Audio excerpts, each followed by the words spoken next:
got an email for tonight's true scary story about a girl who said that she went through demonic oppression in the Appalachian mountains. It is so creepy and unsettling, you guys.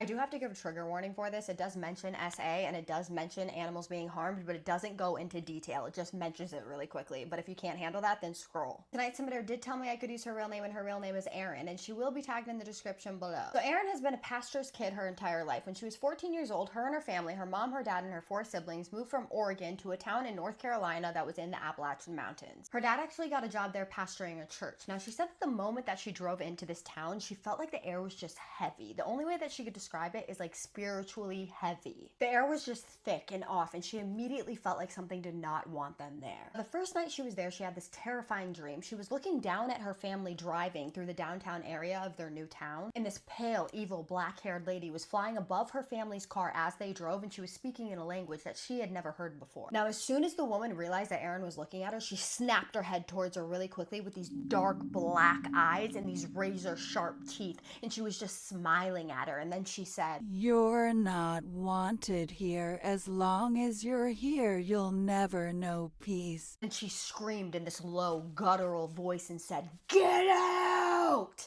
And that's when she woke up. Now, whenever Erin slept, she slept with her radio on and the door open so that the hallway light would come through. But when she woke up, her radio was on the AM station, so it was only playing static, and her door was shut. And as she listened for a second, she realized that that woman's voice was coming through the radio. It stopped, and then she realized in that very moment that her family was cursed, and she wouldn't be wrong. Almost immediately after she had this dream, things started to go downhill for her family. For instance, the very next day after her dream, her mom's brakes gave out, and she ended up with several injuries. Then a week after her dream, something evil attached itself to her brother. He went from being this 12-year-old quiet, sweet kid to being an absolute monster. He became violent and started unaliving animals, and he also started harming people in his family. He ended up being committed and then transferred to a group home for troubled teens, and he stayed there until he was 18 years old, and no amount of prayer or deliverance from different priests and pastors were able to get rid of this attachment. He also ended up going to prison for attempting to unalive somebody and is still very troubled to this day, and him and Erin are not on speaking terms. Erin then also developed severe depression, which ruined her life for years, which she still deals with to this day, and she was always a very outgoing kid until they moved into this house. She also said that her entire family was going through stuff at this time. There always seemed to be a crisis, and she sporadically had dreams about that woman that she had before, and every single time she had a dream about this woman, something bad would happen to either her or her loved ones. She said that she ended up living in Appalachia for 10 years, and it wasn't all bad. She said that the people there were very kind and welcoming. She did unfortunately experience some very traumatic things, like an attempt on her life and also being SA'd. But when Erin was about 23 years old, things started to look up for her. She got a really good job, and she decided that she wanted to move into this little farmhouse with her friend Casey. This farmhouse was owned by her friend Casey's grandparents, and it was about 15 minutes outside of town. She was excited for this fresh start and to get away from a place that carried a lot of trauma and bad memories for her. The house was built in the 1930s, and it was in a very rural area. They lived on several acres, and their property line ended where the Pigsaw National Forest began. All you could see for miles was the mountains and the forest, and it was very peaceful until it wasn't. It started with small things like pictures falling off the walls and things disappearing, etc., but she always ignored it, thinking that there was some rational explanation behind it. After about 6 months, things really started to escalate. They had this creepy unfinished basement that you could only enter through the outside of the house, and they would constantly hear this banging sound down there, and they would go down there to check, and all of their storage stuff would just be strewn about everywhere, like someone had thrown their stuff around. At first, they thought that it was just an animal that got down there, but when they started to come home with the door being wide open that was previously locked when they left, they were like, what is going on now? This is not an animal. The banging continued to escalate. It was getting louder and louder, so they decided they were going to get a padlock for the door downstairs. Well, they got the padlock, and those two were the only two with the keys. They would leave, they would come home, and still that door to the basement would be open when they were the only one with the keys. At this point, they were like, this does not make any sense. So they asked Casey's father, who had lived there previously, he grew up there, if he had ever experienced anything weird in the house, and all he said was never go in the basement alone and never go outside after dark alone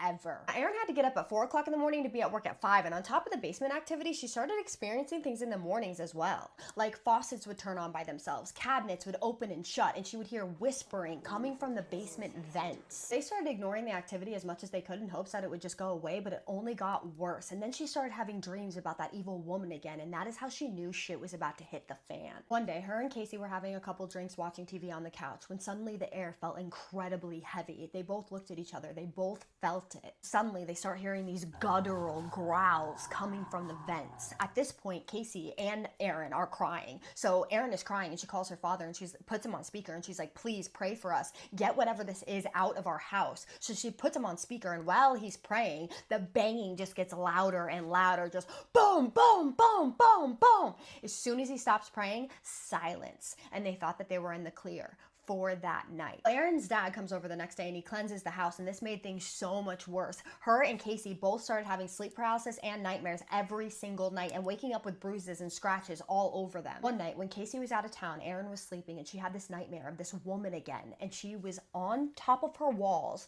climbing down her walls, and then climbed onto her bed and then climbed inside of Erin. That's when she just woke up. And as soon as her eyes adjusted to the dark, she realized that every picture and poster she had on her wall had been ripped off. She just knew that whatever this was trying to possess her, and that was her last straw. She knew that she had to move. Now, Erin did end up moving and she is doing much better now, and there is more to this story, okay?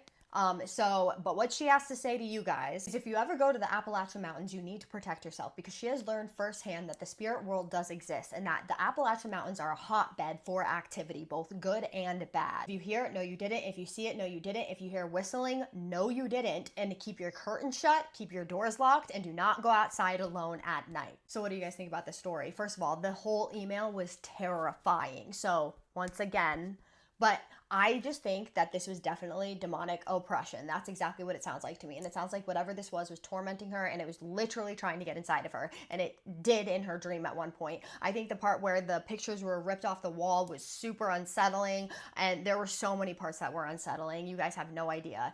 But then her brother, I think that was really unsettling. Like, what happened to him is super sad. So sorry that your family went through this, and I hope that you are okay now. You seem to be doing better. And I'm so sorry for everything that you went through. I hope that you know that you are so strong and that you made it through so much, and you should be so proud of yourself. She and I would both like to know, especially she wants to know, what you guys think happened. So drop all your opinions, thoughts, and suggestions in the comments, but please be respectful as always. Thank you. Now I'm going to do my favorite part, which is the shout outs. Humble JW is my first shout out. You left the sweetest comment and it made me smile. Thank you so much for your kind words. I'm so happy that I'm your favorite storyteller. That means so much to me. You have no idea. Thank you so much for your support. Thank you for commenting and telling me that. That made my whole entire day, and I appreciate you pushing out my video with your comment. I appreciate you watching my stories all the time. You are the absolute best and I love you. SNHDDJHR. I hope I got that. Thank you so much. You are so sweet. You comment a lot and I do notice that. You are the absolute best. I love that you're watching from Greece. That means everything to me. I'm so happy that you love my stories. That also means so much to me. Thank you for your kind words. Thank you for your support. Thank you for being a part of my little community all the way from Greece. I love that. So I just want to show my appreciation to you and tell you that I love you. If you want whiter teeth, guys, my smile is the absolute best thing I have ever used. I'm not even joking. So it comes with this light. So you turn on this light like this and you stick this on. You squeeze this whitening gel inside of it and then you stick it in your mouth for 10 minutes. And when I tell you, look at what my teeth looked like a couple weeks ago, guys. Look at them now. And I stopped using it for like a week because I didn't have it. So this is like me starting over. And this is the difference. That is insane to me. Just to note, I have the most sensitive teeth on the planet. And I literally I can't even have cold water on my teeth. And this does not hurt my teeth at all. I'm gonna drop the link right here. I don't have time to do the full outro, but I just need you to do 3 things for me. And what are those? Keep sending me your scary stories. Have a safe night. And what's the third one? Say it with me. Have a spooky night. Love you guys so much. See you in the next one. Spooky kisses and haunted hugs. My family lives near the Appalachian Trail, and I've lived near the Appalachian Trail for nearly my entire life in 2 different states. Actually, 3 different states, sorry. 3 different states I've lived almost really close to the Appalachian Trail. And people are always talking about how beautiful the trail is itself, like how tranquil it is and whatever. And my husband, who moved from Brazil, had never been there before. So we naturally decided to go camping there one time. I don't know if you're like familiar with Appalachia or anything, but once you step into those woods, like you can feel a significant change in the atmosphere. Like the energy just gets way more heavy and it's just weird. It feels off. You know that feeling in your gut when you just like know something's off? That's kind of how I was feeling the entire time that we were on the trail, but my husband was having a grand old time, and so I just pushed on. I was like, you know, he's having a great time. He's never been out in these types of woods before. We're just gonna keep going. Whatever, we hiked on, and then we finally found our little camping spot, and when we did set up our camping spot, that's when I noticed that the sounds in the forest had stopped. And if you know anything about the woods, that is not a good sign. We set up our camping spot anyways. I kind of glanced over at my husband to see if he was picking up on what the energy was around the woods, and he totally was too, but he didn't say anything about it, and we just kind of pressed on. Surprisingly though, we were able to fall asleep in our tent. Like the beginning of the night was fine, other than the uneasy feeling that we both kind of had. I want to say it was around midnight when we started to hear the sounds of footsteps outside of our tent. And if you are like an avid camper, you know that like footsteps outside of your tent is like usually just an animal. However, you can always tell when it's an animal walking on 4 legs versus 2. If you know what I mean? So when we heard the footsteps, we froze and we listened and we were like, yo, this is not the sound of an animal. Like, we could hear like kind of this low guttural growling that didn't sound like a bear. It didn't sound like any kind of animal that we've ever heard of before. Kind of like it wasn't a human, but it also wasn't quite animal. If that makes any sense. Does that make sense? I don't know what to tell you. It just sounded wrong. So my husband, being the big bad Brazilian that he is, he unzipped the tent and stuck his head out. Whatever he saw had him so damn shook that he muckled onto my arm so hard and he said, "Don't move. Don't move." He was like, "Don't look, don't look, don't look, don't move, don't look." And of course I looked. And what I saw has absolutely deterred me from going camping on the Appalachian Trail since. It was like this tall, pale, kind of like too thin to be a man type figure. Its arms were really gangly, like they were too long for its body. Mind you, I couldn't see it very clearly, okay, so I'm just like kind of telling you what the outline of what I saw looked like. I could tell that its head was kind of cocked to the side, like something does when it's kind of studying you, you know, like an animal or like something curious. It's like, and although I couldn't see its figure completely, I did see its glowing, creepy looking eyes. They looked like the glowing eyes of an animal off in the woods, but you know, they were like up too high to be an animal. It looked like a person, but somebody who's too tall to be a person, but they were standing like a man. Does that make sense to you? I don't really know how to explain it, but my mind knows what it looks like. We stayed locked in place, barely breathing, clutching on to each other, shaking. My chest felt like it was going to explode from holding everything in. Like the anticipation was absolutely crazy. Was this thing going to run at our tent? What was this thing going to do? Every instinct in my body told me to scream and run away, but both of those things in Appalachia are an absolute no-no. Those types of creatures love a good chase. Number 1 rule in Appalachia is if you've seen something, no you didn't. If you've heard something, no the fuck you didn't. And if you ever see something, you're supposed to just back away slowly.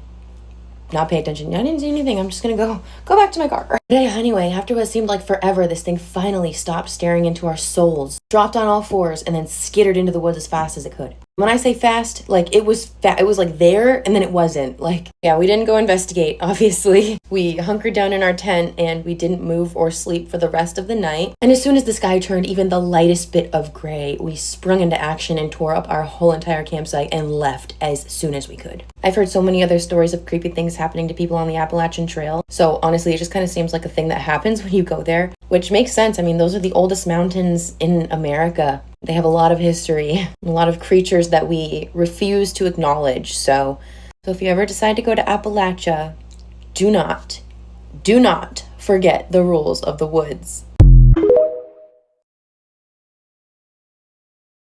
It's Appalachia Spooky Story Time, y'all, and this story is very different than my others, which is exactly why I chose it, and I want to know what you all think about it. This story comes from one of my followers named Katie. It is pretty terrifying. If you are scared easily and you're watching this at night, I would just save it and wait until the morning. Katie said she grew up in the Midwest, but when she was in 7th grade, her family moved to Western North Carolina. It was her dad, her mom, her sister, and her. Katie said that they moved into this very old farmhouse, and even though it was an older farmhouse, it was quite big, and she said that they had a lot of woods back on the property. There was some field areas where there was some farmland, things like that, but directly from her room, because she was on the 2nd story, she had a window and she could see out into the back of the woods. Just a few feet into the woods there was an old shed, and she could see the shed from her bedroom window. She said the shed always kind of creeped her out a little bit because it was old, it was back in the woods, and just gave her weird feelings. But she noticed almost every evening her dad would go out into the shed. Sometimes he would only be out there for a few minutes, and then sometimes he would be in this shed for like hours and had no idea what he was doing. She said occasionally she would look out her window and would see lights on in the shed, and so she knew her dad was in there. One morning she looked out her window and there was a big padlock that had been added onto the shed. She thought this was really odd, so she asked her dad about it, and her dad basically told her and her sister that he put the padlock on there to keep people from breaking in because he had some tools that were stolen out of the shed.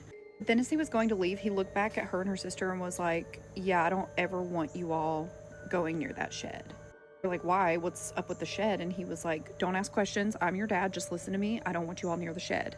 Here's where things get really odd though. She said one evening she saw her dad go down to the shed. That was pretty normal. She goes to bed, but in the middle of the night she wakes up because she hears her mom screaming her dad's name. She wakes up and she's like, Mom, what is going on? And she's like, I can't find your dad. He never came back from the shed. Mom was like, I'm gonna go check the shed. You girls just stay in here and I will be right back. Within just a matter of minutes, her mom comes running back through the door and calls an ambulance because she had found her husband slumped over in the shed. While they're waiting on the ambulance, all three of them run out to the shed and they're with the dad while he is just like slumped over. He is alive, but he's just not acting right. The ambulance gets there and they say only one person can ride in the ambulance with the dad. So the wife went and she told the daughters just to wait at the house and to take the day off school. Guys, this is so weird. After they leave to go to the hospital, the two girls stay and they're like looking in the shed and there's nothing in there. You know how she said she always saw a light on in the shed? There was no electricity in the shed. There was no lanterns, no electricity. It said hanging on the walls, there was like bird feathers and some rabbit feet. And there was like a small work desk with a few carving knives and a notebook. She said when she opened up the notebook, she saw her father's handwriting in there, but then on other pages, the handwriting was completely different. And it was all just like mumbled jargon that she couldn't understand. And then written in the floorboards were like carvings of different symbols. Some of them looked very fresh. Some of them looked super, super old. Her and her sister were super freaked out, felt very unsettled, and just went back into the house. Her dad was eventually discharged from the hospital and was diagnosed with having a stroke. So he came home, he had to walk with a cane, but ultimately was okay. She told her mom about what she found in the shed, so the mom confronted the dad. Apparently the dad just wouldn't talk about it. He just shut down, would not talk about what was in the shed. She said she started to hear her parents fighting a lot, like late at night. The one thing that her dad was always adamant about was that he wanted to continue to go down to the shed, even with his cane, even with like his disability from having the stroke. He was like adamant in the evenings that he still wanted to go out to the shed, and that was the main source of arguments from her parents. Okay, but then it gets even more bizarre. Eventually, months and months and months later, her dad got pneumonia. He was already declining from his stroke. He ended up passing away. After her dad's passing, Katie, her mom, and her sister ended up moving to a smaller home in the city, but she always wondered about that shed, like she couldn't stop thinking about it. Katie and her sister decided to do some research on the home. Turns out this home had had multiple owners over the last 20 years. Like almost every year, the house was put up for sale and bought by someone else. She tried to contact a couple of the previous owners just to like get more information about why they sold the home, anything odd that happened, whatever. And nobody would talk to her. Everyone, as soon as she started asking, just shut down and refused to speak to her. Except for one woman who said that her husband had also suffered a stroke in the shed. She said to this day she has not returned to the property. She does not intend to, but she knows that there is something evil inside of that shed.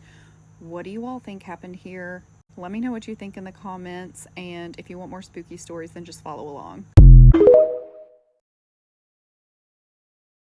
This is the craziest Appalachian story I have ever heard. So Casey grew up in the Appalachian Mountains, and she was always taught, if you see it, no you didn't. If you hear it, no you didn't. So one day when she was 17 years old, her and her cousin Lexi finally convinced their parents to go camping with each other. Now Lexi had invited her other friend, but she said that she couldn't make it, so they are like, all right, whatever. So they pack everything up and they start driving to the woods. Now Lacey and Lexi had been camping before. This is not their first time, and nothing suspicious has ever happened before, so they weren't really worried about it. So nothing happens the first night. Well, the second night, she's sleeping, well, she's laying in bed, and she hears footsteps around the tent. Now she's hearing it, but she's not thinking anything of it. She kind of just was like, okay, I'm gonna ignore it. So she slept through it. Same thing on the second night, same thing on the third night, but on the fourth night, something happened. She starts to hear the footsteps again, right? But she's like, okay, maybe it's my cousin. So she looks next to her. Her cousin is right next to her. It's not her cousin. Now this is not the time to be going outside because around there, this is like the witching hour, she said. So she looks outside of the tent and she sees this shadow, and she's thinking that must just be a trick of the mind. Like, I'm just seeing things. She's obviously not checking because because she doesn't want this to turn out like a horror movie. So she's like, okay, I'm just gonna put the blankets over my face and I'm gonna go back to sleep. But then she starts to hear this clanking sound and she's like, what is that? Because nothing in their vicinity would make that clanking sound. Everything that they had put away in a separate tent. So she's just repeating in her head over and over again. If you see it, no you didn't. If you hear it, no you didn't. But then the clanking is getting louder and louder, like more deliberate, almost like this thing wanted her to open the tent and look at it. But she's like, there's no way I'm doing that. So she just closes her eyes really, really tight until she hears a faint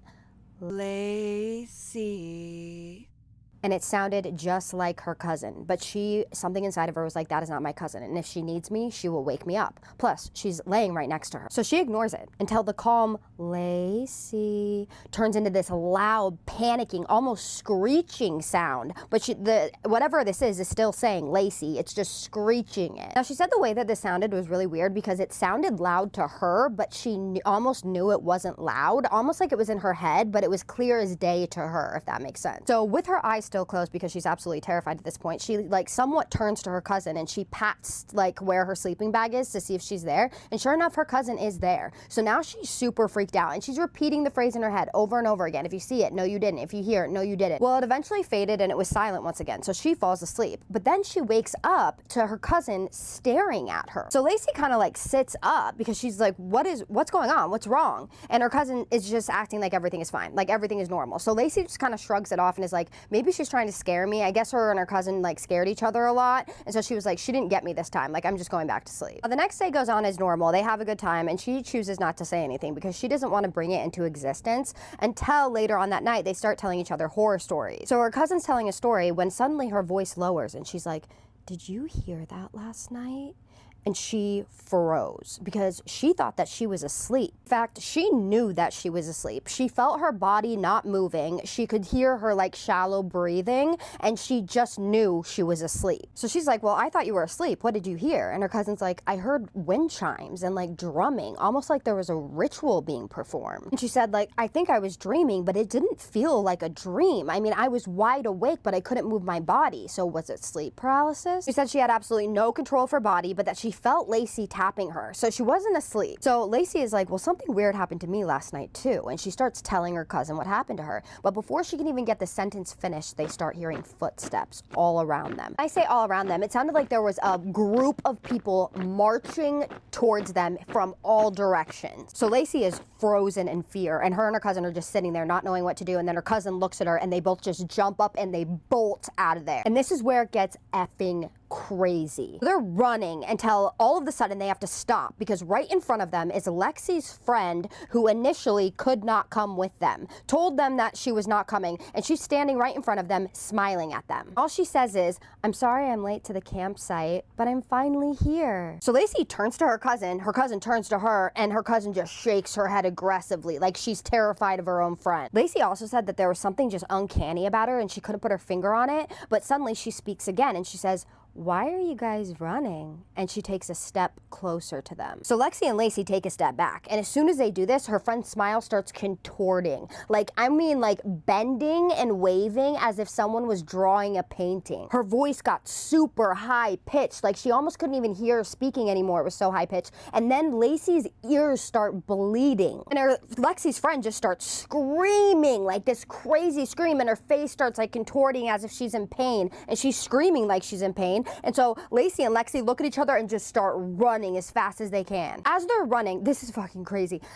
So they can still hear the marching all around them, and she turns around and she sees Lexi's friend essentially on all twos because she's running with one arm and one leg, and her face is cocked sideways. Her face is not even a face. She has multiple mouths, multiple ears, but the mouths and ears are on her face. She said it was the most unsettling thing she has ever seen. So Lacey and Lexi are running as fast as she said it was the fastest she's ever ran in her entire life, and they don't know where they're going. They have no devices on them whatsoever, and they're now lost in the forest. And they look around and the trees were like extending. She said that they were extending up from like 100 feet in the air, and she said that she would have noticed more details, but she was running for her life, so she doesn't know exactly what was going on there. So they continue to run, and they're running until finally she hears this like honking sound, and then these bright lights, and she notices that it's a car. The car stopped inches in front of them. It slammed on their brakes. And as soon as this happened, they obviously stopped and they look around and that thing that was chasing them was gone. They both just collapsed on the floor crying. For all they knew, this stranger could have been someone who was going to kidnap them, and they just did not care at this point. It wasn't a kidnapper though. It was some sweet lady who had kids in the car, and she actually took them to her house so that they could call their parents. She said that they told the lady the story, and she just kind of looked at them like they were absolutely insane, and that their stuff is probably still out there somewhere in the woods because they did not go back to get that ever. She also said that this experience fundamentally made her leave that area. She actually moved away. And she said that she wants everybody to know, if you ever go to the Appalachian Mountains, if you see it, no you didn't. If you hear it, no you didn't. And if you feel it, no you didn't. Wasn't that story wild? I got that and I was reading it and I was like, what is going on here? That is crazy to me. Her friend running on like two legs freaked me out. And having like the ears and the mouths on the face, I have trypophobia, and that just makes me think of that. And I cannot handle it. I cannot handle thinking about it. I would be so angry if I saw that just because of that. I don't know how scared I'd be at that point. I think I'd just be pissed that I had to look at that face. I would love to know what your thoughts, opinions, and comments are on this one. Please be respectful, but I want to hear what everyone thinks this was. Was this a mimic? Was this an SW? Like, what was this? Because I've never heard anything like this before. This is the first for me, and I read a lot of scary stories. And if anybody else has had an experience like this, you need to email me immediately, please, because this is crazy. I want more Appalachian stories for Halloween. I would like to do an Appalachian story every day until Halloween comes. So if you guys could send me them, that would be great, because that's what I want to do. I just don't have enough of them to do it, but that's what I want to do for the rest of October. And with that being said, drop all your thoughts, opinions, suggestions in the comments, please, but be respectful. And I am now going to do my favorite part, which is the shout outs. Angel Rain _213. You search me every day, and I love that so much. Thank you so much for doing that. My content wasn't hitting the FYP, or I don't know if it is or not, whatever, but I don't care because I have my little community that I absolutely adore, and I love that you search me out. That means so much to me. Thank you so much for your unwavering support and for being kind in my comments. Thank you for being excited about my live. I'm so excited for you to be there, and just thank you so much for being kind and just being here for me. You have no idea how much you mean to me as an individual, as being a part of my community, and I hope you know that. I appreciate you. I love you, girl. Miss Banana 1107. You are so sweet. You said that I was part of your bedtime routine. I love that so much. I listen to scary stories every night, so to be someone else's scary story is so great. Like, it makes me feel so giddy. I love it so much. Thank you so much for supporting me. Thank you for commenting and telling me that. Thank you for being a part of my community. It means so much to me, and I'm running out of time right now, so I'm so sorry. I wish I could say more, but I hope you know how much I appreciate you, and I love you, girl. With that being said, my name is Kaisa, and I tell true scary stories on here every single night that you guys submit to me, so if you're into that, hit that follow button. Keep sending me your scary stories. Have a safe night. Have a spooky night. Love you guys so much. Being born and raised in the Appalachian Mountains, I've experienced a lot of unexplainable things, and I'm not the only one. Today I'm going to be sharing a story with you that a follower sent to my email. I moved to Pennsylvania right after turning 15. Before that, I lived on the West Coast, so I had no knowledge of what happened in the Appalachian Mountains. Nothing about those rules like closing your curtains at night or not responding to your name being called when nobody's around. In our house, we had a crawl space on the second floor. I had claimed the bedroom with the door to the crawl space. And once summer started next year, I started hearing scratching coming from inside of the crawl space. I thought it was a squirrel, but my dad couldn't find anything inside. The scratching continued, but I ignored it. At some point, I thought I could hear my name being called from behind the door. Now, my parents were very religious. I was taught that if I heard my name being called, it was the Holy Ghost trying to tell me something or trying to comfort me. I said a silent prayer to myself when I heard my name being called in that house. I think I had really just got lucky, and I had moved out of that bedroom and into a different bedroom without the crawl space after my sister had left for college and I got to move into her room. I had another experience in that house soon after I turned 18. I was packing up my bags, getting ready to move away from college, and I had a lot of anxiety because of that. Something that helped me was getting fresh air. It was already nighttime, but I stepped out on the back porch to get some fresh air. The moon was really bright that night, and I could see most of the yard very well. It was a large yard, roughly 6 acres, with a creek and a wooded area to one side, a hill and a wooded area on the opposite side of the creek, and behind a small pond in the back of the yard was the road. I knew this area had animals that were out and about, especially late at night, so I took a look around to see if I could spot a fox or a deer. At the road, I could see what looked like 2 glowing eyes attached to some figure. It looked like a deer, but it was staring at me. And the porch light was on, so it was very clearly lit. I thought it was kind of cool until it started getting closer. The yard was massive, and there was a rough 3 to 4 acres of land between the road and the house. This thing was moving fast and moving very intently. It got over the guardrail and was making a straight line towards me. Even with the moonlight, I couldn't really make out what it was, but at that moment, I thought it was like a wolf or something. I ran inside, locked the doors, turned out the light, and ran into my bedroom. I spent the rest of the night underneath my blankets and muttering prayers to myself. In the morning, I told my dad about the animal I had saw outside last night, and he had only found some scratches on the wood on the porch.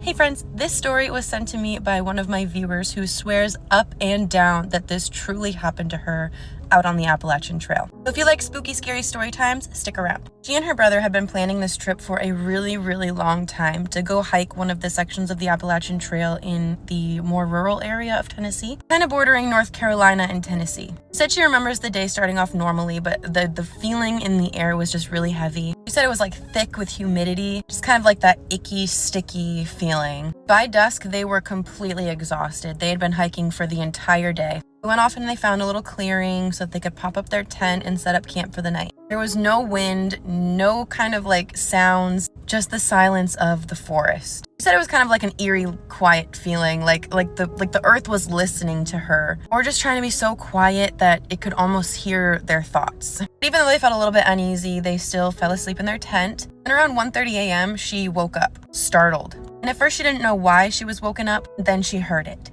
A voice from outside of her tent calling her name. It wasn't loud, it wasn't super aggressive, it was kind of just like the whisper of somebody who would be sitting right next to you, like a soft kind of coaxing voice. Her first thought was that it was her brother, and when she looked over to see if he was in his sleeping bag still, he was gone. So she sprung into action. She unzipped the tent and was shining her flashlight through the trees in the pitch darkness of the Appalachian Trail, mind you. And that's when she saw him. Or what looked like him. He was about 20 feet away from her, just kind of leaning against a tree. He was wearing the same jacket, he had the same backpack on, straps all hanging loose. He looked like he was kind of slumped over, like tired, or maybe even injured, but his face was turned just enough so that she couldn't see it. And then he started talking to her. He said, "Come here, it's me, I'm injured, I'm hurt, come here." She said the words were his, like she could tell that it was his voice, but something about it was wrong, like almost as if it was coming from a recording. Like it was kind of laggy, like half a second too short, almost distorted. She said that in that moment her stomach flipped upside down and she called out to him and she said, "Eric, are you okay?" Which, if you know anything about Appalachia, you know that the first rule is to never speak back to a voice that you hear. Like, I get it, I know you thought that it was your brother, but like, oh, fuck. Anyways, once she said Eric, that's when the thing's head snapped directly towards her. Like, snapped with a sickening sound crack through the fucking forest, she said. She said once the thing turned its face completely towards her, it wasn't even a face. It was more of just like skin stretched out to like cover something, or to just like cover your bones, to cover your skull. There was no face, it was just skin. Naturally, she froze, standing still like deer in headlights, when all of a sudden from behind her she heard, "What are you doing outside of the tent?" So she whips around and there's Eric peeking his head out of the tent that she had just come out of after seeing him not in his sleeping bag. She looked at him, then she turned back around. The thing was completely gone. And when she was trying to explain to him like what she saw, he was completely not having it. He was not believing it. She said that she was too scared to like take down the tent and then go hike off back into the woods, back to their car, because they were already pretty far in there. They were pretty deep in the woods. Yeah, she says that she's still super mad. But yeah, she says that she's still super mad at her brother for not believing her. But yeah, crazy shit happens in the middle of nowhere. Urge the cowardly dog all the way, you guys. Anyways, if you guys have a story that you would like me to read for you, please feel free to send it to my email. I'll either have it linked below down here, or I'm gonna put it in my bio so that people can just email me stories and I will read them. And I'm super excited to hear about all of your experiences. Y'all ever called the cops on a ghost?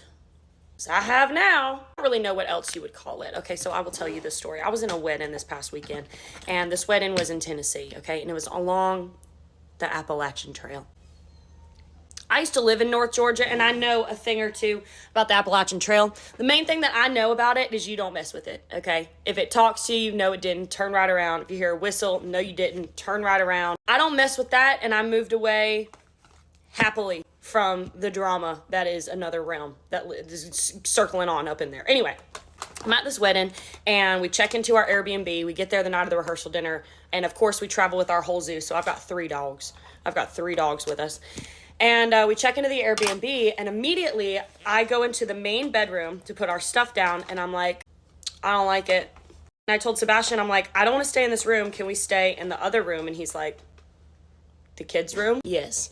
Something in this room is wrong. We stay in the other room, and then we jet on over to the rehearsal dinner. By the time we get back that night, we're exhausted. We know we have to be up. I got early in the morning with the bridesmaids. So we crash. Now, it's important to note that because we stayed in the kids' bedroom, when you walk out of that kids' bedroom, there's like 2 living rooms and then the kitchen, but you can see all the way through to the kitchen. Dogs are in crates in that second living room. So I come out of the bedroom to go to the bathroom, and I look into the kitchen, and there I see it. There is a grown man standing in my Airbnb at the counter. This guy's big, okay? Now ask yourself, what do you do in that moment? Freeze, and I'm checking all the things. Am I asleep? Am I dreaming? Let me fixate my eyes. What am I seeing right now? No, I see, clear as day, a grown man standing at the counter, and I'm like, someone broke into the Airbnb. I watch a lot of true crime. Okay, I was prepared for this. I locked the doors. I wedged the chairs. This is an important note. I wedged the kitchen chairs up under the doors leading to the outside. Staring at this man with his back to me, and my dog, Crouton, locks in and sees what I see, and he starts his little, okay, well, time is limited. He's about to turn around. So my choice is either to lunge into the room in front of me and undo the crate and get my German Shepherd to eat this man, or there's a banister right here by the fireplace and the bedroom. So I duck right back here. So as I duck behind this banister, there's like a vase. So the wall and the vase, and I'm behind it, but I can kind of see into the kitchen while this vase is like covered. I got one eyeball on him, okay? My dog is still like, I close the door ever so quietly, and I flip the lights on, and I'm like, Sebastian, get up. And he's like, what's going on? I'm like, there is somebody in our kitchen. There's somebody in our kitchen. Holding the door, and I grab my phone, and I'm like, I'm just gonna call 911. Like, this is not my house. This is an Airbnb that somebody has broken into. And my dogs are out there. So I call the cops, and I'm like, I'm at the Airbnb, like, track my location. Somebody broke into our Airbnb. I don't know who this person is, and I don't know if they're dangerous or they're, like, mentally stable. I don't know. Y'all gotta come in here and handle this. So as I'm on the phone with the cops, I'm like, this is such a wild way to die. Like, I would hate to be murdered at an Airbnb. I'm here for bridesmaids duty, not policeman duty. The only thing that I will be policing is the bride's tequila shots, okay? That's what I'm here for. So longer story short, 3 minutes feels like half an hour. The cops get there. The door that we have to let them in is, like, right outside this bedroom door. So Sebastian's like, okay, like, let me go, and, like, we'll get them in here fast. Opens the door, pulls the chair out from under the door, unlocks it, lets the cops in. Now I've got 4 cops surveilling this Airbnb. We can't find him. This man was large, okay? And we can't find him. So that's when I noticed that in the kitchen, the only other door leading to the outside also still has the chair wedged under it. Meaning that nobody could have broken inside and then broken back out and leaned the chair up under, you know what I'm saying? Like, you couldn't do that from the outside. So he is nowhere to be found. And I'm sure that I look crazy to these police officers, who at this point find out that we don't live there, it's an Airbnb, and they skedaddled. They ran out of there like an old Cartoon Network scene. I'm just in this house convinced. I'm like, Sebastian, there's no way someone left. There's no way somebody left. They are still in here. There's nothing. There's no attic. There's no floorboards. I pulled out every book of a bookshelf. Nothing turned around. I don't know where this person came from. I opened every cabinet. I looked in the oven. This person disappeared. To call that other than like a mimic or something like that. Like, I walked out and maybe it didn't see me, or it did. I don't know what the situation was. What I can tell you is I did not go back to bed. That bridesmaid's morning started 4 a.m. for me. I was not going back to sleep at all. And then here's the thing. After the wedding the next night, I'm like, well, I have a choice to make. Do I either stay in this Airbnb the second night, or do I just drive home? More things that happen, like the lights would randomly just turn off and on. The TV would turn itself off and on. Like the oven and dishwasher door like flew open. So there were other things that were weird too. But those were the main ones. So yeah, just wondering, guys, have you too ever accidentally called the cops on a ghost? My mom used to say if it was a snake, it'd bit you. Yeah, well, if it was a murderer, I'd be dead because I did not move fast enough. I did not. You have to understand that when you go into the Appalachian Mountains, you are entering into another realm. And there is a set of unspoken rules that you must follow. Rule number 1, if you hear something calling your name, right, you didn't. There is nothing there. And you should not respond. Do not say hello. Do not say, who is it? Just run away. Because something is trying to gain permission. And by you acknowledging it, you are allowing it to come after you. If you hear screams in the mountains, right, you didn't. And do not go towards the direction of the screams to try and help. Because once again, something is trying to lure you. If you see people, you don't. If you hear crying, you're not hearing it. Do not respond to this at all because you are giving permission to whatever is in those woods to come after you. Now, if you are to go camping in the Appalachian Mountains, right, you have to remember, at night, you must keep a fire going at all times. And it's not for warmth, it's not for cooking, it's to keep you safe. And if you are going to camp in a tent, make sure when you go into that tent, it is sealed up. There are no holes, there are no cracks. And if you hear any kind of screaming, yelling, or anyone calling your name, do not respond. Do not go to sleep. And if something wakes you up, stay alert, and once again, do not respond. Now, it's very important when you are walking through the Appalachian Mountains, if you come across a deer carcass, do not touch it, do not stare at it, walk away, ignore it, because this is something, once again, trying to lure you into the woods. Now, if it comes to the point that something is chasing you, and it gets you, and there is no escape, fight as hard as you can, whether it's a person, an animal. If it's something else though, and you know what I'm talking about, well, you just let it get you, right? Because at that point, there's nothing you can do. And there's an old saying, you go into the Appalachian Mountains with 2 bullets, right? You fire the first one at something that isn't a person, that isn't an animal. And if it doesn't run away, you know what to do with the second one. Shout out to all of those TikTok videos that talk about if you're walking in the woods in Appalachia and you hear something or you see something, no you didn't, because I think that just saved my life last night. Story time. Excuse the garage. I'm at my parents' place, and this is the only place my dog is allowed, who plays a crucial role in this story, by the way. He's a very, very good boy, and last night proved it.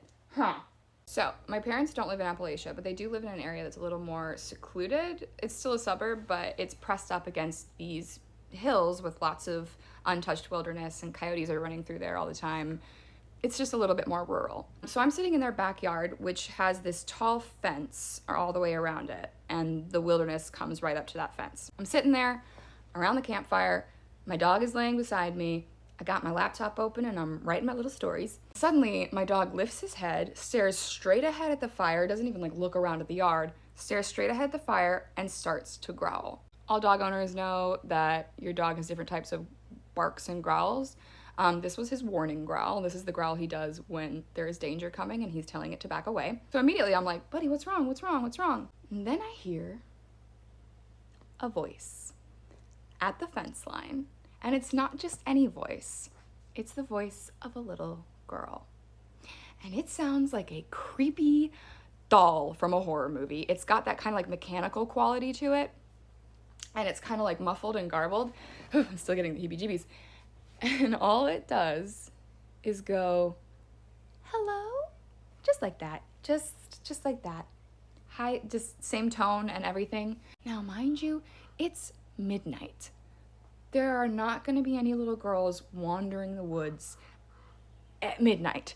So immediately, I was like, well, this is either someone who's gonna me, or it's something else. And what made me think it was something else was the fact that the voice said again, "Hello?"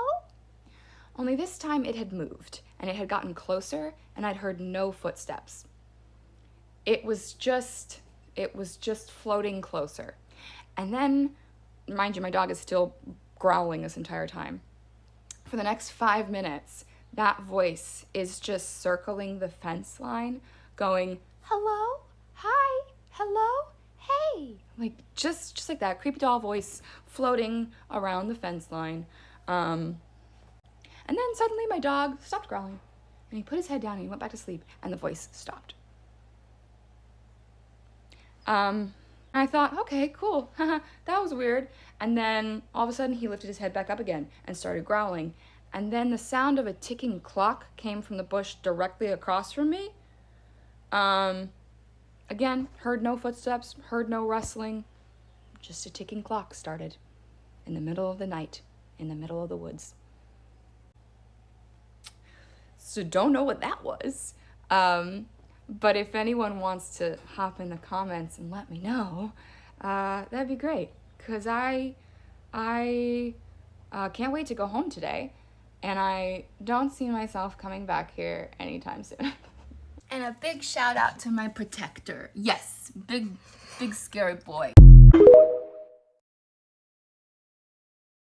Welcome back, gang. As you read the title, I'm back again with another scary story. This one's from the Appalachian Mountains. So if you don't have time to watch this video, just save it and follow and just come back later, because we gotta continue. One thing I know about those mountains, they don't play. So for privacy reasons, this story will change the guy's name to James. So James is 26 years old. He's just reaching a certain point in his life. He wasn't having like a breakdown. He wasn't trying to find himself. He just needed quiet, silence. So he decided to go to the good old hiking trails of the Appalachian Mountains. So James said he starts his hike in this tiny town outside of Hot Spring. My supporters from the Appalachian Mountains, y'all know where that's at. I don't know. I've never been. I don't plan to go. So, there's no phone, there's no GPS, because there's no signal. So there's no one able to even check on him. James said the first 3 days was perfect. It was him, nature, just a trail, green pasture. He said he saw like the moss with all different kind of colors. He said when you're that deep in the woods, you find out how everything's different. You lean on a tree,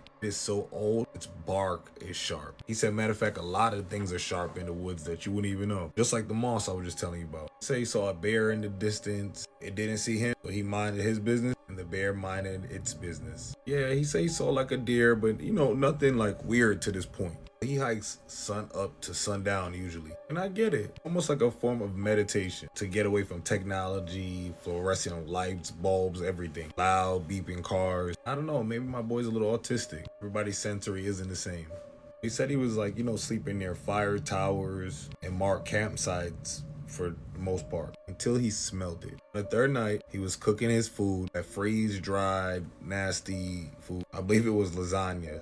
He said it was disgusting. That was his words, not mine. But you gotta do what you gotta do when you're out there. So he was relaxing after a long day. That's when he got hit with the smell, y'all. He said it was like dead animal mixed with like blood and battery acid. He said there was smelling like something was rotting in it, but a sweet undertone. He said almost like rotting fruit or syrup or something on those lines. So his first instinct is danger. He checks the woods by him. No dead animal. There's no tracks. No disturbances. Just silence. At night in Appalachian Mountains. What does he think? Why would they ever be loud? They run those woods and those mountains. They know all about it. Imagine living next to your mom, your grandma, your auntie, everybody on the same block. That's like that for them. So now at this point it's midnight. He's asleep in his tent and he hears footsteps. Slow, heavy, 1 foot at a time. Now he's like, this is not an animal. This is deliberate. So it starts to circle his tent. 1 full circle. Then y'all, it stopped out of nowhere. Right behind his head. No breathing. No voice, just the presence and the stench. He didn't move. He laid there holding his little knife so tight, his hand went numb. James said he waited just like that till he started hearing birds and it was morning. When he checked outside, there were footprints. Smooth sole, like dress shoes, old dress shoes. No boots, no hiking prints, old shoes. Like your granddaddy would wear to church. Been wearing to church for 20, 30, 40 years. Those kind of old shoes. James said it was like someone didn't care about the terrain or didn't need to. James was out of there, y'all. My boy said, yeah, all right, enough is enough. He skipped the campsite. He didn't eat, didn't rest, started to get out of there. The problem was he was miles away, days away. So he started walking back. But guess what, y'all? The smell followed him for miles. Rust, rot, something dead, sticky and sweet. Now James knows at this point there was nothing that was dead around him, because you think, oh, maybe it might have been a dead animal. No, how could something dead follow you? Mind you, my boy's legs is falling apart. He'd been walking for days. He was supposed to get a full rest and stop at a campsite, and now he's doing a full bound turnaround. He's out of there. I believe at some point he had to get like pick up a walking stick, like his legs is noodles. So he stops to rest. Getting dark again. He hasn't smelled it. Camps on a high rig this time. This way he could see everything, see all his surroundings. He's good to go. When he wake up tomorrow, he could just go home. It makes complete sense to me. So this time he's not doing the fire, just his knife in his hand, ready to get active. So he says around 2 a.m. he wakes up to like breathing outside, like the tree line. Human breathing, but slow and very controlled. Then it stopped. He sees a tall silhouette, very thin, holding a pole or a staff. It walks up to the tent and taps it. Taps just once. How somebody would like knock on a window once, like that. Very eerie. And it walked away. The smell didn't. Next day he found an old hunter's shack. Inside the doorway are dozens of names in there. Names and dates, decades in between them. And he said there was one blank space. Fresh. Looked like it was waiting for one more spot. My boy was out of there. He left the mountains the next morning. He don't care how much tired he was, how far he was. He gotta go. At this point, he ready just to walk so far he can break his legs. That's how much pain he's in. He just stays in that shack the whole night and gets up out of there. Got close enough where he ran into a ranger. So the ranger picked him up and asked him what happened to him. He said, I saw a bear. The ranger didn't ask any questions. He did no explanation. And the rangers out there know. I don't think they've been working there this long. They're not debriefed. They know. And most of them been raised there. They grow up in Appalachian mountains. So yeah, James said he didn't try to explain or didn't need to. Cop was like, okay, you're all battered, bruised, your legs, but okay. James said as soon as he got home, he sold all his hiking gear. Maps, boots, tents, everything. Even his water filter, he said. There's some things in those mountains aren't meant to be found. I'm Cube of Lore. This is Forbidden Lore Season 2. If you like content like this, don't forget to engage from the bottom up. Repost, save, comment, you already know all that. But if you're new here, why you watch this whole video and enjoyed it and didn't even think about following me yet? Go ahead and go press that button. Come on, support the kid. Let me know if y'all want me to start an Appalachian series as well. There's a lot to be told. I have a lot of supporters that actually live in Appalachians, and they tell me about it all the time on this app. I don't think we really have got into it. I've also got a video deleted by TikTok, so yeah. Gotta watch what I say. Big Brother's watching. And as always, all this for entertainment purposes only. Allegedly, hypothetically speaking. Don't forget to put my notifications on. I'm shadow banned for some reason. I didn't do anything. I don't know what's going on. But I'm gonna keep the content coming for y'all still. Show must go on.